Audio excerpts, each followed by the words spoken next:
स्वागत है आपका ट्रांसमीडिया फोरम पर।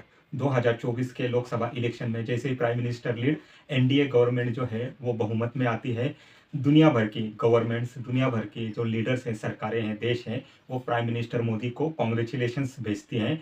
उनका स्वागत किया जाता है, अभिनंदन किया जाता है। फिर वो America, European union, France, China, Russia, Israel या दूसरे जितने भी सारे कंट्रीज है, ऑस्ट्रेलिया वगैरह, सब मिला के नरेंद्र मोदी को कॉन्ग्रेचुलेशंस भेजती हैं। इसी फ्लो में ताइवान के जो नए प्रेसिडेंट अभी अभी बने हुए हैं, एक डेढ़ महीने पहले ही ताइवान में भी इलेक्शंस हुए थे, जहां पर ताइवान के नए प्रेसिडेंट जो है, ये मैं आपको फोटो में दिखा देता हूं। इनका नाम है लाई चेंग ते।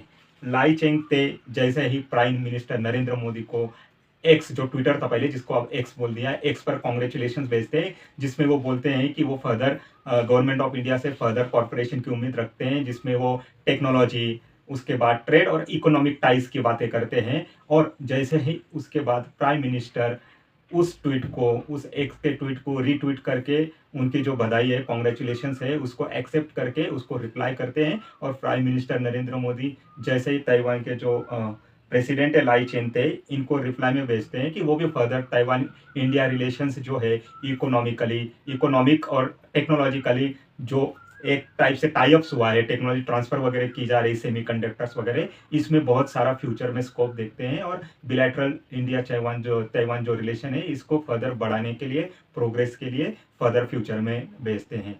तो जैसे ही प्राइम मिनिस्टर रीट्वीट करते हैं इस ताइवान के प्राइम मिनिस्टर के बधाई पर, वैसे ही चाइना इस पर ऑब्जेक्ट कर लेता है। ये देखिए, मीडिया रिपोर्ट्स में बताया जा रहा है कि China object prime minister Narendra India comments on China. तो चाइना जो है वो वन चाइना पॉलिसी हमेशा से ही हर देश से मनवाते आया है अपनी उम्मीद से।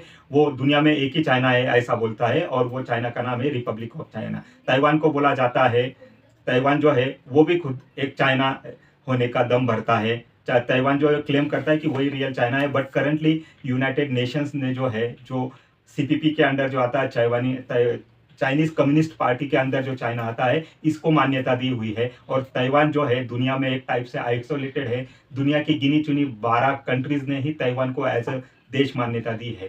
तो चाइना जो है वन चाइना पॉलिसी के अंडर इंडिया को कंडेम करता है, ऑब्जेक्ट करता है कि ताइवान से इंडिया डायरेक्टली कनेक्ट नहीं रह सकता, या डायरेक्टली डिप्लोमेटिक चैनल थ्रू अपना कम्युनिकेशन नहीं कर सकता, या कनेक्टिविटी नहीं बढ़ा सकता। अगर उसको ताइवान से कुछ बात करनी है, कनेक्ट करना है, ताइवान से रिलेशंस बढ़ाना है, तो उसको चाइना थ्रू बढ़ाने होंगे, जिसकी वजह से इंडिया भी इस पर खासा नाराज होता है। तो अभी जो चाइना वन चाइना पॉलिसी के अंडर इंडिया को ज्ञान दे रहा है, कभी भी चाइना इंडिया की जो बाउंड्री लाइन्स है, या इंडिया की जो वन इंडिया पॉलिसी है, इसको एक्सेप्ट नहीं करता। हमारी प्रीवियस गवर्नमेंट ने वन चाइना पॉलिसी एक्सेप्ट कर रही थी, जिसका भुगतान हम इस वक्त कर रहे हैं। तो चाइना बोलता है कि दुनिया में ओनली एक ही चाइना है, जिसको वन चाइना बोला जाता है। अब ये जो चाइना है, ये चाइना और ताइवान का थोड़ा हम लोग है ना हिस्ट्री देख लेते हैं। जब से 1945 से 1949 तक चाइना में एक सिविल वॉर चला था, जिसमें कम्युनिस्ट पार्टी ने जो है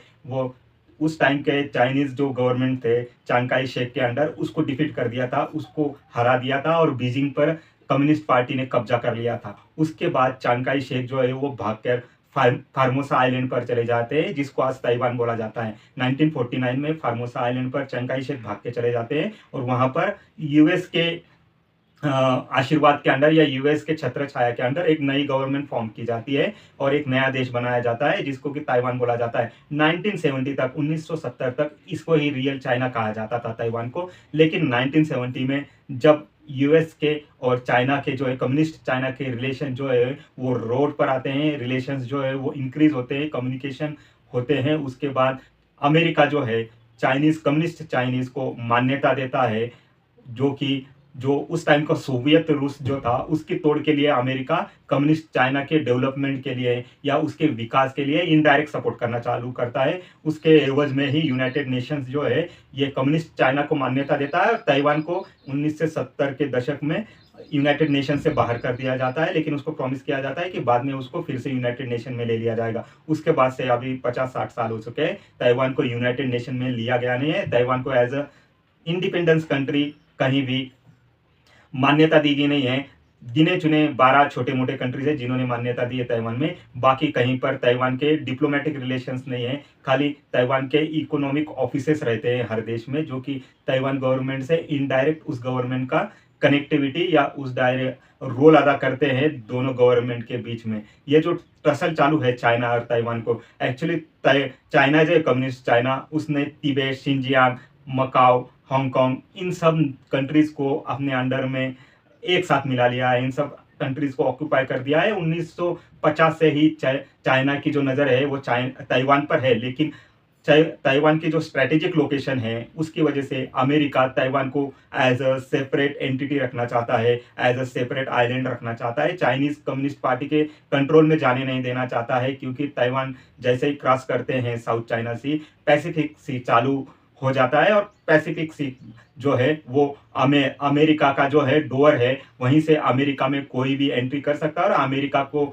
अमेरिका की जो मेनलैंड है उसको हार्म कर सकता है। इसी के लिए पैसिफिक सी को सेफगार्ड करने के लिए अमेरिका ताइवान को सपोर्ट करता है। ताइवान की डिफेंस इंडस्ट्री में और ताइवान को defence product billions of dollars के बेचते रहता है हर साल। और ताइवान को अमेरिका ने प्रॉमिस भी किया हुआ है कि ताइवान पर अगर चाइना इन्वेंट करता है तो वो ताइवान को डिफेंस सेक्टर में बहुत ही ज़्यादा हेल्प करेगा। उसी के एवज में चाइना और ताइवान का जो है वो हमेशा ही एक कन्फ्लिक्ट, एक 36 का आंकड़ा बना रहता है। और हिस्ट्री में चाइना ने बहुत बार ट्राई भी किया हुआ है कि वो ताइवान को इन्वेंट कर दे, मगर हर बार चाइना को मुंह की खानी पड़ी है। हर बार चाइना का जो प्लान है वो अनसक्सेसफुल हुआ है। लगभग 80 से 140 माइल्स जो है वो चाइना और ताइवान का डिस्टेंस है, मैप में आप देख ही सकते हैं। मगर ताइवान की जो स्ट्रैटेजिक लोकेशन है, जो कि फिलीपींस और ताइवान के नज़दीक आती है, साउथ चाइना सी में बहुत ही इंपॉर्टेंट हो जाती है। इसके वजह से अमेरिका ताइवान को और फिलीपींस को अपने जो एक थिंक टैंक है उसमें बहुत ही ज़्यादा इंपॉर्टेंट लोकेशन बताता है। और फिलीपींस में तो उसने ऑलरेडी डिफेंस पैक्ट करके रखे हुए हैं, और फिलीपींस में अमेरिका के ऑलरेडी सोल्जर्स तैनात है ट्रेनिंग देने के लिए। ताइवान में जो है उनके सोल्जर्स तैनात है क्या नहीं, अभी ये कंफर्म नहीं बताया जा रहा है, लेकिन एक्सपर्ट कहते हैं कि ताइवान में भी अमेरिकन सोल्जर्स तैनात है, जो कि ताइवानी सोल्जर्स को एक ट्रेनिंग दे रहे हैं। और बहुत सारा मिलियंस ऑफ डॉलर्स का ताइवान को डिफेंस प्रोडक्ट भी अमेरिका बेच रहा है, क्योंकि ताइवान की स्ट्रेटेजिक लोकेशन जो है वो बहुत ही इंपॉर्टेंट रोल अदा करती है। ये जो चाइना ने 9 डैश लाइन खींची हुई है, इसमें भी ताइवान और फिलीपींस बहुत ही ज़्यादा मेजर रोल अदा करता है।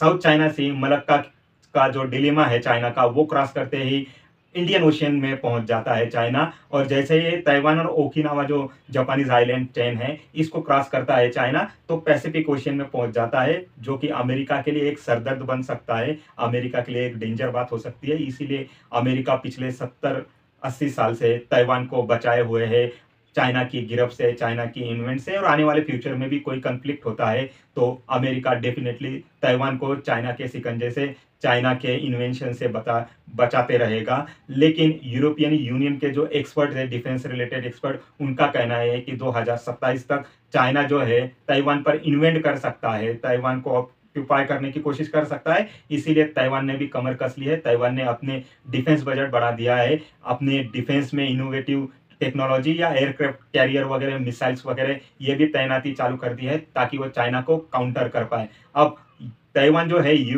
अदर वर्ल्ड के लिए भी बहुत इंपॉर्टेंट रोल अदा करता है, क्योंकि ताइवान की जो टेक्नोलॉजी सेक्टर में एक महारत है वो दुनिया के लिए बहुत ही इंपॉर्टेंट हो जाती है। स्पेशली सेमीकंडक्टर की चिप जो ताइवान बनाता है उसकी 60 to 70% जो पूरी वर्ल्ड की डिमांड है वो डिमांड अवेलेबल होती है ताइवान पर। और ताइवान यही जो उसका जो एक पावरफुल इंडस्ट्री है इसका फ़ायदा उठाता है और पूरे दुनिया को अपन खुद को चाइना से सेव करने की दुहाई देता है। और यूरोपियन यूनियन और western power, America lead western power जो है ताइवान को एक प्रकार से सेफगार्ड करते हैं, चाइनीज इन्वेंशन से बचाने का प्रॉमिस करते हैं। इसीलिए मिलियंस ऑफ डॉलर्स का ताइवान को प्रोडक्ट बेचते रहते हैं। तो आगे फर्दर इंडिया ताइवान रिलेशंस में क्या डेवलपमेंट आते हैं या इंडिया चाइना रिलेशंस में क्या डेवलपमेंट आते हैं, हम आपके साथ शेयर करेंगे। आप मेरा channel transmedia forum like subscribe कर दीजिए। Thank you very much.